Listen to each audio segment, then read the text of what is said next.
देखते हैं प्रतिबिंब का रेखीय आवर्धन। प्रतिबिंब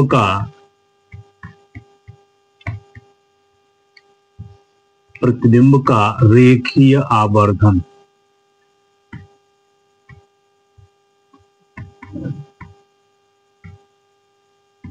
प्रतिबिंब का रेखीय आवर्धन क्या है?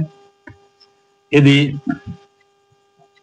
वस्तु के प्रतिबिंब की लंबाई और वस्तु की लंबाई, बोल सकते हैं वस्तु के प्रतिबिंब की लंबाई, वस्तु के प्रतिबिंब की लंबाई और वस्तु की लंबाई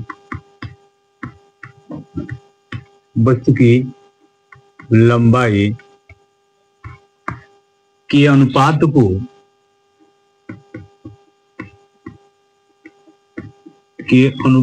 को रेखीय आवर्धन कहते हैं।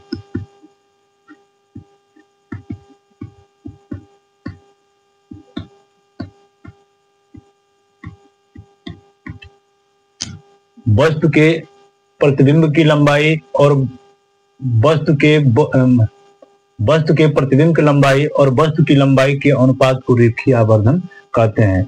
रेखीय आवर्धन यदि यम हो, यदि प्रतिबिंब का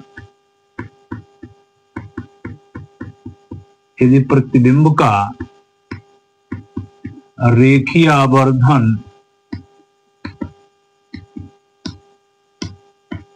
यम हो तो रेखीय आवर्धन यम बराबर प्रतिबिंब की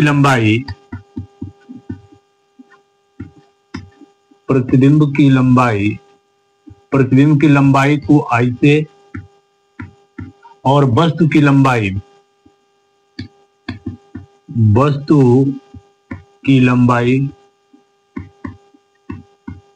ओ के अनुपात को रेखीय आवर्धन यम कहते हैं। यहां देखेंगे प्रतिबिंब की लंबाई माने इमेज माने आई से और वस्तु की लंबाई को ओ से डिनोट करते हैं। तो प्रतिबिंब की लंबाई बटा वस्तु की लंबाई। यदि दर्पण से प्रतिबिंब की दूरी भी और वस्तु की दूरी u हो तो यहां पर लिख सकते हैं रेखीय आवर्धन। यहां लिख देंगे यदि दर्पण से प्रतिबिंब की दूरी भी तथा वस्तु की दूरी u हो तो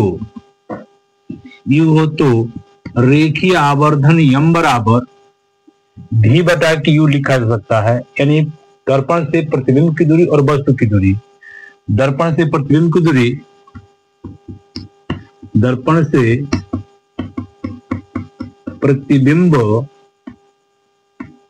दूरी बटा वस्तु की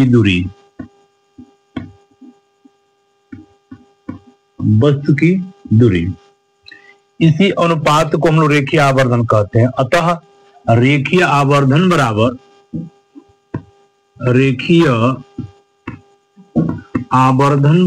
आवर्धन यम बराबर ऊपर निकाले हैं आई बटा के ओ और ये निकला है दर्पण से प्रतिबिंब की दूरी भी और वस्तु की दूरी u, ये भी बटा के u भी लिखा जा सकता है। अब इसी सूत्र को हम लोग सिद्ध करेंगे कि ये कैसे होता है। इसी थियरी को, इसी सिद्धांत को हम लोग देखेंगे कि कैसे सिद्ध हो रहा है कि रेखीय आवर्धन यम बराबर आई बटा के ओ बराबर भी बटा के यू। इतना तब तक नोट करेंगे, हम इसके आगे अभी इसको सिद्ध करते हैं।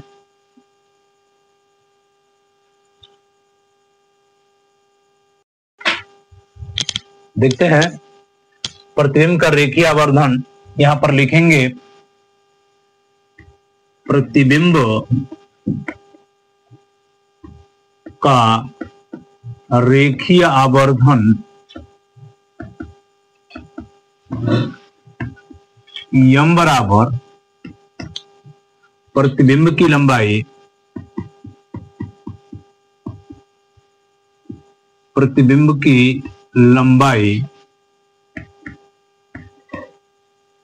बटा वस्तु की लंबाई। प्रतिबिंब की लंबाई को आई से और वस्तु की लंबाई को ओ से डिनोट करते हैं। अब इस सूत्र को कैसे सिद्ध करते हैं इसको देखेंगे। यहाँ पर मान लेते हैं कि एक अवतल दर्पण है, ये अवतल दर्पण है। इस अवतल दर्पण में बात करेंगे, यहां से एक अवतल दर्पण है, इस अवतल दर्पण में इसका ध्रुव है, इससे यहां पर एक वस्तु रखे हैं।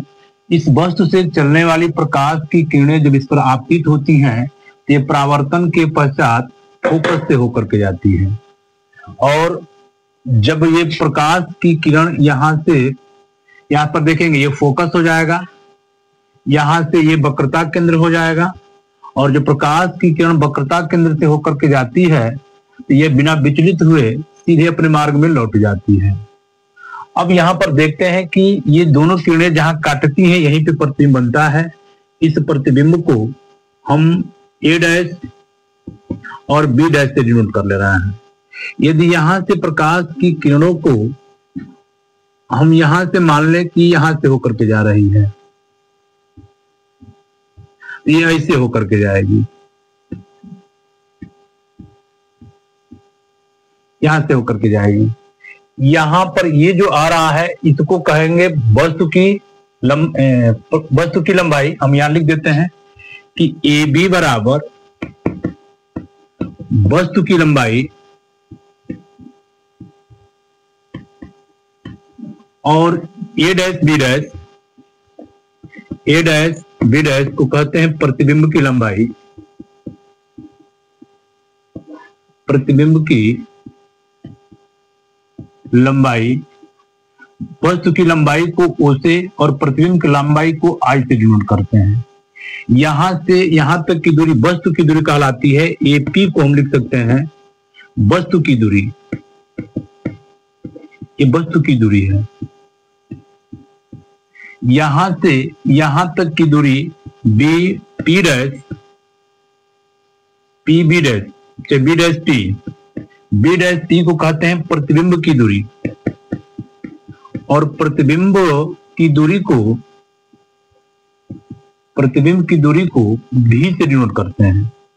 वस्तु की दूरी को यू से डिनोट करते हैं। यहां पर देखेंगे वस्तु की दूरी इधर है तो इसको ऋण लिखेंगे, यहां पर प्रतिबिंब की दूरी को भी से लिखेंगे।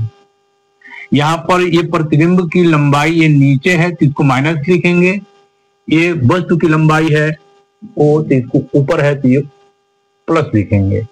अब यहां पर देखते हैं इस त्रिभुज में, इस त्रिभुज की बात करेंगे। ए पी बी लिखेंगे,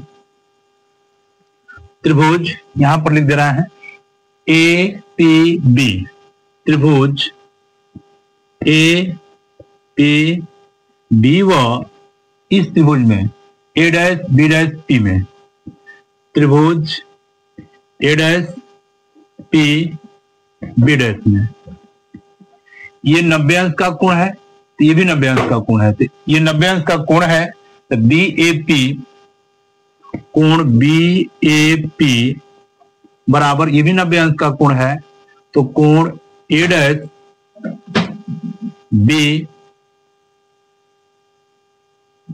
डैश पी। यहां पर देखेंगे यहां से बी ए पी ये 90 अंश, तो ये भी 90 अंश का हो जाएगा। ए डैश बी डैश पी ये 90 अंश का हो जाएगा। ये काहे बराबर हो रहा है तो लिख सकते हैं समकोण के कारण, समकोण के कारण ये बराबर हो रहा है। अब एक चीज और देखेंगे, ये जो प्रकाश की किरण आती है तो इसको कहते हैं आपतन कोण, इसको कहते हैं परावर्तन कोण, और आपतन कोण परावर्तन कोण आपस में बराबर होते हैं। तो यहां पर नाम दे देंगे ए पी बी, लिखेंगे ए पी बी बराबर ए डैश पी बी डैश कोण ए डैश पी बी डैश। इसको लिख सकते हैं कि कोण I बराबर कोण R से है। ये I है, ये R है। अब देख रहे हैं कि इस दोनों त्रिभुजों में, ये त्रिभुज और इस त्रिभुज में एक कोण ये, एक कोण ये, एक कोण ए और एक कोण ए। किसी भी त्रिभुज के जब दो कोण आपस में बराबर होते हैं तो वो दोनों त्रिभुज समरूप त्रिभुज कहलाते हैं, कोण कोण नियम से। लिख सकते हैं कि इसलिए त्रिभुज ए बी पी ये समरूप हो जाएगा ए डैश, यहाँ पे देखेंगे ए बी पी या बी डैश ए पी, त्रिभुज बी डैश ए पी। और समरूप त्रिभुज की विशेषता जानते हैं कि इनकी संगत भुजाओं का अनुपात आपस में बराबर होता है। तो इनकी संगत भुजाओं का अनुपात निकालेंगे ए बी। चलो ई वाला पहले ले लेते हैं, यहां पर इसका भुजा ले लेते हैं, लिखेंगे ए डैश बी डैश, यहां पर देखेंगे ए डैश बी डैश, ए डैश बी डैश, ए डैश बी डैश। ये लंबा है तो इसका लंबा हो जाएगा ए बी। अब इसकी भुजा ए लिखेंगे P B dash, P B dash बटा के ए लिखेंगे ए पी। अब इसमें मान उठाकर रखते हैं, यहां पर लिखेंगे ए डैश बी डैश, ए डैश बी डैश। यहां पर देखते हैं ए डैश बी डैश को लिखते हैं प्रतिबिंब की लंबाई, प्रतिबिंब की लंबाई को आई से डिनोट करते हैं। और ए बी देखते हैं, इसमें ए बी वस्तु की लंबाई को ओ से डिनोट करते हैं। पी बी डैश देखते हैं, पी बी डैश का मान आया है माइनस भी, यहां लिख देंगे माइनस भी। और एपी को देखते हैं, एपी की जगह पर माइनस यू है, यहाँ माइनस यू लिख देंगे। और हम लोग जानते हैं कि आई बटा ओ, माने आई बटा ओ को ही कहते हैं आवर्धन। तो यहाँ लिखेंगे आवर्धन यम बराबर, ये माइनस माइनस कर जाएगा भी बटा के यू, भी बटा के यू। आई बटा के ओ लिख सकते हैं, पहले आई बटा के ओ ही लिख लो। आई बटा के ओ बराबर माइनस भी बटा के माइनस यू, यहां पर माइनस लिखेंगे। अब यहां से आवर्धन यम बराबर आई बटा के ओ बराबर माइनस माइनस कर जाएगा, ये माइनस के भाग करेंगे माइनस भी बटा के यू। ये हम लोगों का रेखीय आवर्धन का सूत्र हो गया, यम बराबर आई बटा के ओ बराबर माइनस भी बटा के यू। तो कह सकते हैं कि वस्तु के प्रतिबिंब की लंबाई और वस्तु की लंबाई के अनुपात को प्रतिबिंब का रेखीय आवर्धन कहते हैं। इसको यम से डिनोट करते हैं, यम बराबर आई बटा के ओ बराबर माइनस भी बटा के यू। इसको नोट करेंगे।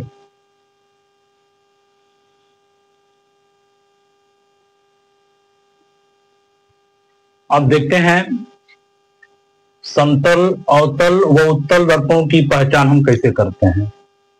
किसी भी दर्पण को पहचान करने के लिए हम दो तरीके से पहचान कर पाते हैं, एक उसको हाथों से स्पर्श करके और उसके प्रतिबिंब को देख करके। हाथों से स्पर्श करके देखेंगे दर्पण किस प्रकार का है। जिस दर्पण की पहचान करनी हो उसके परावर्तक पृष्ठ को स्पर्श करने पर यदि वह अंदर की तरफ दबा हो, यानी इस तरह से दबा हो, इस तरह से स्पर्श करने पर अंदर की तरफ दबा हो, तो वह अवतल दर्पण होगा। यदि यह बाहर की तरफ उभरा हुआ हो, स्पर्श करने पर यदि बाहर की तरफ उभरा हुआ है तो उसे उत्तल दर्पण कहेंगे। यदि स्पर्श करने पर उसका तल सपाट हो, समतल हो, एक बराबर हो तो उसे समतल दर्पण कहते हैं। तो किसी भी दर्पण की पहचान करने के लिए हम स्पर्श करके देखते हैं, यदि स्पर्श करने पर उसका परावर्तक तल अंदर की ओर दबा हुआ है, इस रूप का है, तो उसको अवतल दर्पण, अगर इस रूप का है तो उत्तल दर्पण, अगर एक बराबर है तो उसे समतल दर्पण कहते हैं। ये हो गया स्पर्श करके। अब देखते हैं प्रतिबिंब देख करके। प्रतिबिंब देख करके, प्रतिबिंब देखकर, प्रतिबिंब देख करके देखते हैं। प्रतिबिंब देख करके कैसे पहचान करते हैं। यदि दर्पण में किसी वस्तु के प्रतिबिंब को देखने पर यदि उसका प्रतिबिंब उल्टा दिखता है तो अवतल दर्पण होगा। अगर सीधा और छोटा दिखता है तो उत्तल दर्पण होगा। यदि प्रतिबिंब सीधा हो और वस्तु के आकार के बराबर हो तो समतल दर्पण होगा। एक बार और सुन लेते हैं कि दर्पण की पहचान करने के लिए दर्पण में किस वस्तु के प्रतिबिंब को देखने पर यदि वह उल्टा दिखता है तो अवतल, सीधा और छोटा दिखता है तो उत्तल, और यदि वह समतल माने सीधा और समान दिखता है तो समतल दर्पण होगा। इस तरह से हम दर्पण की पहचान करते हैं। यहां पर स्पर्श करके दर्पण की पहचान करेंगे। यदि परावर्तक तल के पृष्ठ को हाथ से स्पर्श करने पर अंदर की तरफ दबा है तो अवतल, यदि उभरा हुआ है तो उत्तल, यदि समतल है एक बराबर है तो समतल। और प्रतिबिंब देख करके यदि किसी वस्तु का प्रतिबिंब दर्पण में देखने पर यदि वह उल्टा दिखे और छोटा दिखे, उल्टा दिखे तो यह हो जाएगा अवतल, सीधा और छोटा दिखे तो उत्तल, और एक सीधा और वस्तु के समान वस्तु के बराबर दिखे तो समतल दर्पण कहते हैं। अब देखते हैं दर्पणों का उपयोग। बोलिए दर्पणों का क्या उपयोग है? देखते हैं अवतल दर्पण के उपयोग। तो अवतल दर्पण के कुछ उपयोग हम लोग यहाँ पर लिखे हैं कि बड़े फोकस दूरी तथा बड़े द्वारक के अवतल दर्पण का उपयोग दाढ़ी बनाने में किया जाता है। जैसे अवतल दर्पण का बड़े द्वारक और बड़े फोकस दूरी का उपयोग दाढ़ी बनाने में, शेविंग करने में किया जाता है। नाक, कान, गले के आंतरिक भागों की जांच करने के लिए प्रकाश की किरणों को आंतरिक रूप में परिवर्तित करके यहाँ पर डॉक्टर इसका उपयोग करते हैं। नाक, कान, गले आदि के आंतरिक भागों की जांच करने के लिए डॉक्टर इसका उपयोग करता है। सौर भट्टियों में सूर्य के प्रकाश की किरणों को केंद्रित करने के लिए अवतल दर्पण का उपयोग किया जाता है। जो बड़ी बड़ी सौर भट्टियां हैं उसमें प्रकाश की किरणों को केंद्रित करके और उसमें अत्यधिक ज्वाला उत्पन्न करने के लिए सौर भट्टियों में सौर के प्रकाश को परावर्तित करने के लिए अवतल दर्पण का उपयोग किया जाता है। अवतल दर्पण का उपयोग टेबल लैंपों के शेड में किया जाता है जिससे कि थोड़े ही स्थान में प्रकाश अधिक प्रकाशित हो सके। मोटर कारों, रेल के इंजनों, स्टीमरों तथा सर्च लाइट के लैंपों में परावर्तक के रूप में अवतल दर्पण का उपयोग किया जाता है जिससे दूर की वस्तुओं को प्रकाशित किया जा सकता है।